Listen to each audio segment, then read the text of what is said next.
Hi, it's Alexis Hasselberger, time management and productivity coach. I want to share with you a couple of things you can do right now, the end of this year, to set yourself up for success next year in terms of your annual performance review. So, this is not something most people enjoy. Most people do not really look forward to writing their self review or to writing their reviews for their direct reports. This is not something everyone is rah rah excited about most of the time, right? Still has to be done, and it's a bit of pain, it's a bit of a slog usually, right? We're suffering from recency bias. We sit down to do this, mid-December, and we realize that we don't remember what we did other than in the past month or two. We have that recency bias. We're just thinking about what just happened recently. We cannot think at the whole year past. Also, 2020, I mean, this year has felt like an entire decade, right? So how are we going to remember all that stuff? It's hard every single time. We're scouring through our emails. We're, trying to remember all this stuff, right? But there's a couple things you can do that will make it so much easier. You will be thanking yourself so much when this time comes around next year. So the first one is for everyone. This time's going to come around. It's going to take a fair amount of time. Block the time on your calendar right now for next year, right? Now, if it's just your self review that you're doing, maybe it just takes an hour or two. Block it on your calendar so that it's coming, so that you make time for it next year. Now, if you're a manager, you got a bunch of direct reports. Well, that's going to be a long time, right? Sometimes it can take you 2 whole days to get through all of those reviews. So block that time on your calendar now. You're maybe not going to do it at the exact time you block it next year, but you're going to see it there. You're going to be able to move it around where it makes sense. You're going to say, oh yeah, it's going to take me 2 days to do that. Maybe I should, give myself a little extended due date on this other thing over here to accommodate that. And we know it's coming, so why not block the time for it? Now, I'm going to tell you another thing to do depending on kind of your role. So if you are an independent contributor, if all you need to do is your own self-review, this is what I want you to do. Go into your email and set up a couple of labels or categories or whatever they're called in your email client, right? And what you want to do is have one be like feedback kudos and another one be feedback growth, right? Now, anytime going forward that you get some kudos on a project, somebody says, oh, thank you so much for doing this, you were really great, or you did fantastic in that presentation, apply the label of kudos, right? Anytime that you might have gotten some, constructive criticism about something, apply the label of growth. Anytime that somebody gives you feedback in a verbal setting, afterwards, email yourself a quick recap. Just take 30 seconds, email yourself a recap, assign those labels. Now what happens is going forward, when you sit down to do your review, you just got to look through all those labels. And then you can identify the trends.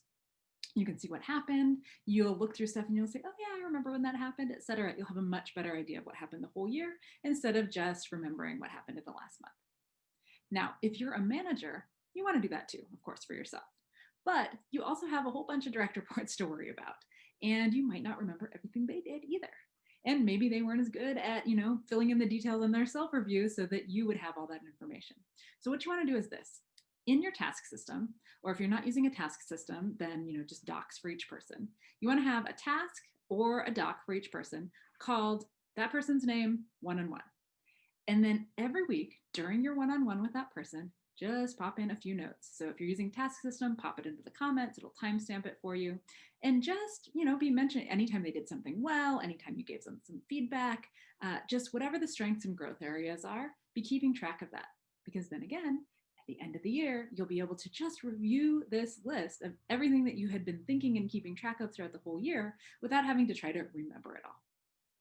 Now, if you work for yourself like I do, you might be thinking, great, now I never have to do this annual review process again. Isn't that one of the benefits that I have for working for myself? And sure, that's true, right? I don't have this formalized plan. But personal development is still really important. And so keeping track of your growth areas, keeping track of your successes and your wins and your strengths, but also the things you didn't do so well, your failures, that stuff's really important too. So because I work for myself and nobody's keeping track of it but me, I have a spreadsheet that I just spend 2 minutes on every week. It's really simple. One tab says successes, the other tab says failures. And then every week, I just put a single line item entry of, whatever was successful that week or whatever didn't go so well that week. And then at the end of the year, when I'm doing my annual planning, when I'm thinking about, how do I want to grow and develop over the next year, I can take a look at the trends and I can see, what had really stood out to me over each week instead of trying to remember, back in February, how I was feeling or what successes or failures I had then. So if you do this now, if you set up the stage and the frameworks, just takes a few minutes, you will be so happy come next year that you don't have to remember all of this stuff or try to, because you won't. So block the time now, and then set up a weekly or frequent task for yourself to input this stuff, whether it's successes, failures, strengths, growth areas, whether you want to call them like woohoos and womp womps, whatever you want to call it, doesn't matter. Just be tracking the strengths and the growth areas for yourself and the others around you. Hey guys, quick reminder to like and subscribe. Only about 13% of people that watch our videos are actually subscribed. So it'd just be a big help to subscribe.